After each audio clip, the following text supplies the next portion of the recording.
ایک مسلمان کا جس طرح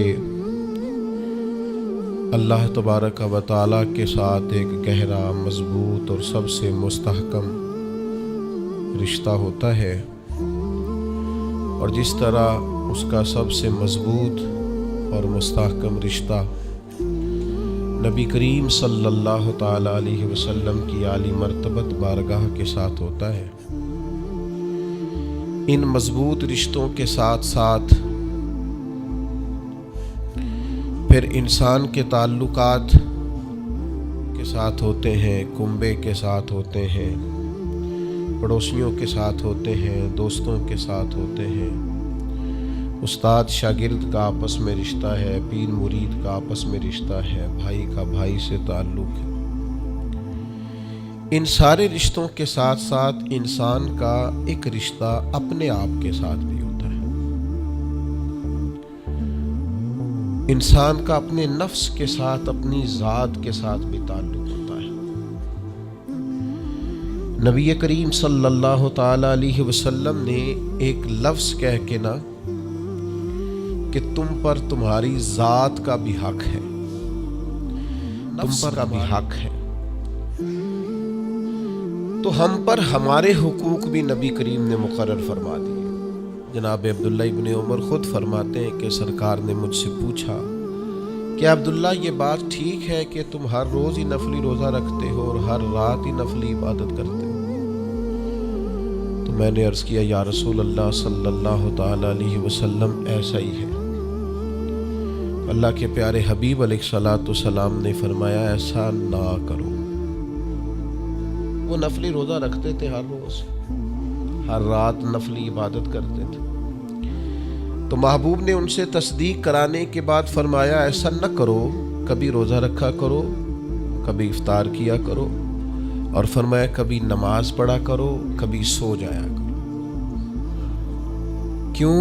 اس لیے کہ حضور فرمانے لگے تمہارے جسم کا بھی تم پر حق ہے، تمہاری آنکھ کا بھی تم پر حق ہے کہ اسے نیند آتی ہے، تمہاری بیوی کا بھی تم پر حق ہے، اور فرمایا تم سے جو ملاقات کرنے کے لیے آتا ہے اس کا بھی تم پر حق ہے۔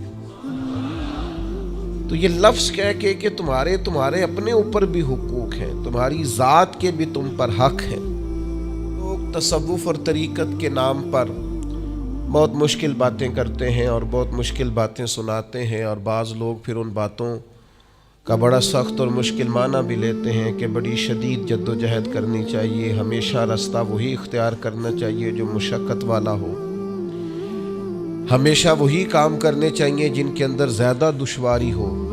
ٹھیک ہے، بعض اوقات مشقت والے کام، مجاہدے والے کام انسان کی نفس کی تربیت کے لیے بڑے اچھے ہوتے ہیں، لیکن ایسی مشقتیں، ایسے مجاہدے جو انسان کو اتنا کمزور کر دیں کہ وہ ضرورت کے جو حقوق ہیں وہ بھی پورے کرنے کے قابل نہ رہے، اس کی صحت پر ہی اثر انداز ہو جائیں، وہ آنے جانے والوں سے ملنے کے قابل ہی نہ رہے، وہ دیگر اس کے ذمے جو اس کے خاندان کے قبیلے کے بال بچوں کے حقوق ہیں وہ ادا ہی نہ کر سکے، تو اسلام اس کی بھی اجازت نہیں دیتا۔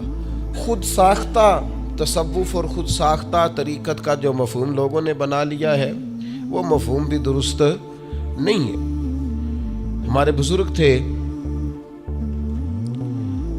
شیخ المشائخ اور استاذ الاساتذہ حضرت شیخ محمد تحسین رضا خان صاحب بریلوی رحمۃ اللہ تعالی علیہ، 50 سال کے لگ بھگ انہوں نے درس حدیث دیا ہے۔ تو میں ان پر ایک مضمون لکھ رہا تھا، میں نے ان سے عرض کی حضور آپ تہجد پڑھتے ہیں؟ فرمایا میں عشاء جماعت سے پڑھتا ہوں، اس کو بھی سالوں بیت گئے، اور میں فجر جماعت سے پڑھتا ہوں، یہ بھی میری زندگی کا معمول ہے، لیکن میں سحری کے وقت اس لیے نہیں اٹھ پاتا کہ مجھے صبح 8 بجے بیٹھ کر بچوں کو درس حدیث پڑھانا ہوتا ہے، عشاء کے بعد مجھے مطالعہ کرنا ہوتا ہے، تو میں سمجھتا ہوں یہ بھی میرے لیے نفلی عبادت ہے، لہٰذا میں رات کو بھی کتاب و سنت دیکھتا ہوں اور سارا دن بھی کتاب و سنت پڑھاتا ہوں، امید ہے میرا رب مجھے تہجد کا اجر بھی عطا کرے گا۔ عزیز دوست، آپ یاد رکھیے گا، اس کو سمجھیے گا کہ ہمارے ہاں بعض لوگ بعض چیزوں کو زیادہ دشواری بنا لیتے. فلاں آدمی کو میں نے کبھی نفل پڑھتے نہیں دیکھا، یہ طریقت نہیں. کیا آپ نے اسے نفل پڑھتے نہیں دیکھا تو وہ صوفی نہیں؟ آپ یہ بتائیے کبھی فرض چھوڑتے تو نہیں دیکھا؟ کبھی اسے ضروریات دین کو چھوڑتے تو نہیں دیکھا؟ اور نفل تو ویسے بھی انسان کا رب سے ذاتی معاملہ، ہو سکتا ہے سامنے والا چھپ کے پڑھتا ہو سکتا ہے وہ کسی ایسے لمحے میں پڑھتا ہو جب وہ سمجھے کہ اس وقت مجھے تنہائی میسر ہے. تو حضور نے فرمایا تمہارے نفس کا بھی تم پر حق ہے. جن چیزوں کو اللہ رسول نے جائز قرار دیا ہے وہ کوئی شخص بھی استعمال کرتا ہے تو اس کو کوئی شخص ناجائز کر سکتا نہیں. کسی کو بھی اس کا اختیار اور حق حاصل نہیں ہے. بلکہ صحیح بخاری کے اندر سیدہ عائشہ صدیقہ رضی اللہ تعالیٰ عنہ کی آپ فرماتے ہیں نبی پاک صلی اللہ تعالیٰ علیہ وسلم نے کوئی کام کیا، بعد میں رخصت دے دی، اجازت دے دی، فرمایا چاہے کرو چاہے نہ کرو. نہ کرنے کی اجازت دے دی، پہلے سرکار نے کیا. تو بعض لوگ ایسے تھے جنہوں نے اس رخصت سے فائدہ نہیں اٹھایا، وہ کام کرتے رہے. حضور نے اجازت دی تھی لیکن انہوں نے اس اجازت سے فائدہ نہ اٹھایا. تو نبی کریم علیہ السلام کو جب اس بات کا علم ہوا تو محبوب نے اللہ کی حمد کی اور حضور فرمانے لگے یہ بعض لوگوں کو کیا ہو گیا ہے کہ وہ ان کاموں سے بچتے ہیں جو میں کرتا ہوں. یعنی جس رخصت اور گنجائش پر میں عمل کر رہا ہوں اللہ کا محبوب ہو کے، وہ اس چیز کو چھوڑ رہے ہیں، اس سے اعتراض برت رہے ہیں حالانکہ میں اجازت دے رہا ہوں. اور پھر اللہ کے حبیب علیہ السلام نے کیا خوبصورت انداز میں اس سارے مفہوم کو اتنا سمیٹا کہ اس کو ہمیشہ کے لیے بند کر دیا. اللہ کے محبوب فرمانے لگے مجھے اللہ کی قسم میں تم سب سے زیادہ رب کو جانتا ہوں اور میں تم سب سے زیادہ اللہ سے ڈرتا ہوں. تو جب میں کسی گنجائش پہ عمل جب میں کسی ضرورت پر عمل کر رہا ہوں، تو یہاں ایک دوست تشریف لائے ہمارے پاس تو وہ ہمیں مشورہ دینے لگے کہ آپ کے ہاں بچوں کو چھٹی ہوتی ہے تو وہ تقریباً 1.5 دن بنتا ہے، ظہر کی نماز کے بعد ہفتے کو وہ چلے جاتے ہیں اور اتوار کا سارا دن وہ چھٹی میں رہتے ہیں، تو یہ 1.5 دن پورا ان کا ضائع ہوتا ہے. تو یہ تو معاملہ ٹھیک نہیں ہے. اس طرح تو ایسا ہے نا کہ مدارس دینیہ میں کیا کام ہے چھٹی کا. تو میں نے ان سے کہا ہو سکتا ہے مدرسے کے طالب علموں کو بھی نیند آتی ہو سکتا ہے ان کا بھی کبھی کسی گراؤنڈ میں جا کے کھیلنے کو جی چاہتا ہو سکتا ہے یہ بھی اسی طرح کے لوگ ہوں جس طرح کے عام بچے ہوتے ہیں، ہو سکتا ہے وہ ساری خواہشات ان کے اندر بھی پائی جاتی ہوں جو باقی لوگوں کے اندر پائی جاتی ہیں. آپ وہ پابندیاں کیوں لگاتے ہیں جو پابندی اللہ رسول نے نہیں لگائی؟ جس چیز کو شریعت نے بین نہیں کیا ہم کون ہوتے ہیں اس کو بین کرنے والے؟ سمجھے؟ ہاں ایک بات ضرور ہے، ہم اپنے وجود کے مالک نہیں ہیں، اس کا مالک اللہ ہے. وہ خالق ہے، ہم مخلوق ہیں. وہ معبود ہے، ہم اس کے عابد ہیں. وہ ہمارا مالک ہے. ہمیں اپنے نفس کو، اپنے وجود کو اس کی فرما برداری میں رکھنا. نفس کے حق کا یہ مطلب نہیں ہے کہ خواہش نفس میں اگر کوئی ناجائز چیز پیدا ہوتی ہے تو اس کی تکمیل کے لیے بھی ہم دوڑ پڑیں گے. اس کی شریعت کے اندر اجازت نہیں ہے. اجازت اس بات کی ہے کہ جن چیزوں کو شریعت نے جائز قرار دیا ہے آپ اگر ان کا حصول چاہتے ہیں، آسانی چاہتے ہیں تو آپ ضرور ان کو اختیار کریں. کوئی منع والی بات میں نے کہا بعض لوگ بعض چیزوں پر شدت کرتے ہیں. یعنی نبی کریم علیہ السلام کے صاحبزادہ گرامی حضرت ابراہیم علیہ السلام کا وصال ہو گیا تو نبی کریم کی آنکھوں میں آنسو آ گئے. تو ایک شخص نے حضور سے کہا یا رسول اللہ آپ بھی روتے ہیں، آپ تو صبر کا درس دیتے ہیں. تو نبی کریم نے فرمایا یہ جو آنسو نکل آئے ہیں نا یہ بیٹے کی محبت کی علامت ہے. باقی فرمایا میرے دل اور زبان پر وہی ہے جس سے میرا رب راضی ہوتا ہے. میں اللہ سے کوئی شکوہ نہیں کر رہا، اس کی تقدیر پر راضی ہوں. لیکن یہ کہ جو انسان پر اللہ تعالیٰ نے کچھ فطری محبت رکھی آپ اس کو بھی قبول نہیں کرتے بعض لوگ.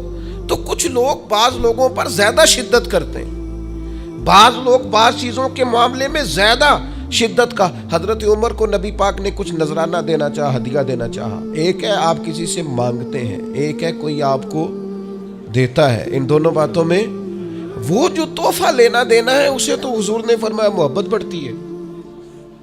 تو حضرت یہ صحیح بخاری میں موجود ہے, نبی کریم نے کچھ دیا تو حضرت عمر عرض کرنے لگے نہیں یا رسول اللہ ضرورت نہیں. تو محبوب نے فرمایا جو بن مانگے ملے وہ تو اللہ کی طرف سے ہے. وہ ایک صاحب مجھے کہنے لگے فلاں صاحب کہتے ہیں ہم چندہ نہیں مانگتے. تو میں نے کہا وہ زیادہ نیک ہونا چاہتے ہیں, کوئی حرج والی بات نہیں. وہ چندہ نہیں مانگتے, وہ چاہتے ہیں زیادہ آگے بڑھنا چاہتے ہیں. ورنہ نبی پاک نے تو اعلان کیا ہے کہ تبوک پہ جانا ہے, مجاہدوں کو چندے کی ضرورت ہے. اعلان کیا کہ نہیں کیا رسول پاک نے؟ تو آپ کس کو علماء کی توہین کا پہلو بنائیں گے؟ رسول اللہ صلی اللہ علیہ وسلم نے اعلان نہیں فرمایا؟ اگرچہ مالک کے کل ہیں لیکن حضور نے اعلان کیا. اور قرآن مجید میں تو کفار نے شکوہ کیا ہے کہ رب ہم سے مانگتا ہے معاذ اللہ. اس کا معنی یہ ہے کہ اللہ فقیر ہے, ہم غنی ہیں. یہ آپ 28ویں پارے میں دیکھ لیں کہ رب کہتا ہے قرض حسنہ دو, تو آپ کیا معاذ اللہ یہ آیتیں دے کے اللہ پر تنقید کریں گے؟ معاذ اللہ ثم معاذ اللہ, نقل کفر نباشت کہ اللہ لوگوں سے کہتا ہے میرے راستے میں خرچ کرو, اور ایک جگہ نہیں جگہ جگہ کہتا ہے. آپ کچھ زیادہ نیک ہونا چاہتے ہیں؟ یعنی جس بات کا اللہ اعلان کر رہا ہے وَمِمَّا رَزَقْنَاهُمْ يُنْفِقُونَ, جو میں نے تمہیں دیا ہے میری راہ میں خرچ کرو, جس کا حضور اعلان کر رہے ہیں. ایک شخص کھڑا ہو کے کہتا جی ہو مولوی چندے مانگتے ہیں. او خدا کے بندے, جو کام عین کتاب و سنت میں موجود ہے, تم کو ضرورت سے زیادہ نیک ہونا چاہتے ہو تو یہ تمہارا خود ساختہ دین ہے, یہ رسول اللہ کا دین نہیں ہے. یہ تمہارا, اور لوگ ہیں کہ کہہ رہے ہیں واہ واہ بڑی بات ہے. تو اس لیے ہمارے وجود کا بھی ہم پر حق ہے. چند ایک نفس کے حقوق آج بیان کر لیں. سب سے پہلا ہمارے نفس کا ہم پر حق یہ ہے کہ ہم اپنے آپ کو پہچانیں, صلاحیتوں کو پہچانیں, اپنے اوپر غور کریں.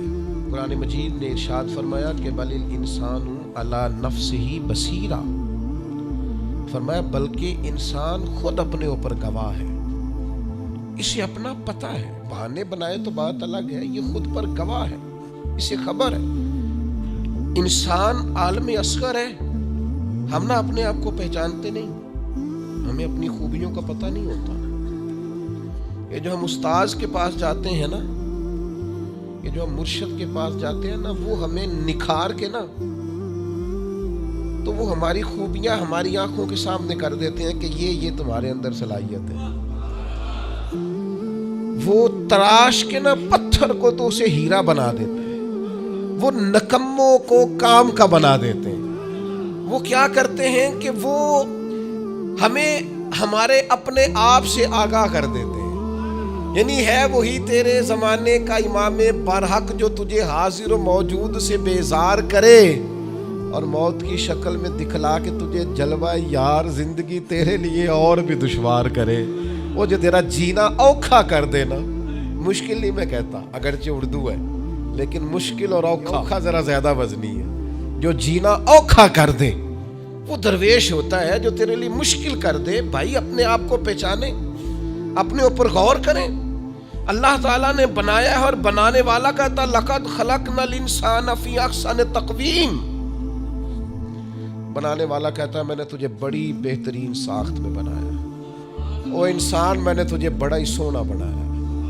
کوئی تیرے ناک پر تنقید کرے تو کرے, تو کہہ تجھے پتہ نہیں یہ چاہت کس کی ہے, میں مرضی سے نہیں بنا, یہ بنانے والے نے بنایا ہے. اس نے تجھے سونا بنایا, تو اپنے آپ کو پہچانتا ہی نہیں. تو جو ہے نا خدا جانے بلندی ہے کہ پستی پر جہاں میں ہوں وہاں کوئی نہیں ہے. تو اپنے قد سے بھی پیار کر, تو اپنے رنگ سے بھی پیار کر, تو اپنے وجود کی ساخت سے بھی پیار کر. اور پھر وہ کہتا ہے تجھے بنایا, باقی سارا کچھ تیرے لیے بنایا. والذی خلق لکم ما فی الارض جمیعا, رب کہتا ہے زمین میں جو کچھ ہے نا میں نے سارا تیرے لیے بنایا. تجھے اللہ رسول کے لیے بنایا ہے, اور باقی زمین میں جو کچھ ہے وہ سارا تو پہچانتا ہی نہیں. ہر چیز مسخر ہے تیرے سامنے. اتنا ہی ہوتا ہے, اور ایک عام آدمی ہلکی سی چھڑی لے کے اسے چلا رہا ہوتا ہے. اونٹ